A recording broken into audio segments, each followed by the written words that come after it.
Namatay na ang isa sa mga sakay ng delivery truck na naaksidente kaninang madaling araw sa EDSA. Kritikal naman po ang kondisyon ng isa pang biktima. Nakatutok si Lay Alves. Sa lakas ng pagkakatilapon mula sa elf truck, matinding head trauma ang tinamo ng biktimang si Jomar Neblasco, 22 anyos. Tumama raw si Neblasco sa bulldozer na nasa trailer truck. Pasado 1:00 ng hapon, binawian siya ng buhay sa East Avenue Medical Center. Nananatiling nasa critical na kondisyon ang isa pang biktima na si Alvin Sarao na nagtamo rin ng head trauma. Wala raw pera ang pamilya niyang pampa-CT scan. Nagkataon pang sira ang CT scan facility ng ospital.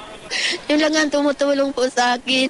12 po anak ko. Gusto na po malagayin ni Ano po, grabe po. Bira ko nga sir, 20 pesos. Hindi nga ako makauwi.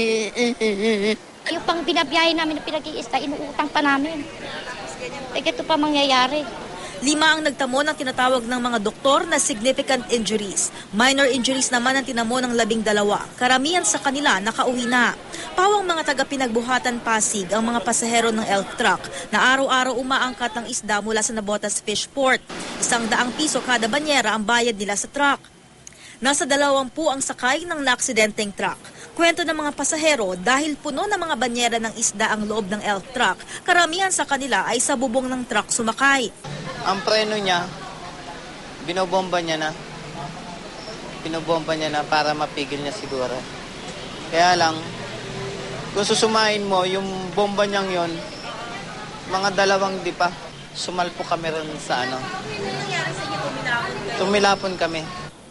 Bukod sa di naman dapat sumakay sa bubong ng truck, medyo mabilis din daw ang kanilang takbo. Mabilis kasi sa EDSA yun eh. Tulog po kami sa loob ng truck eh.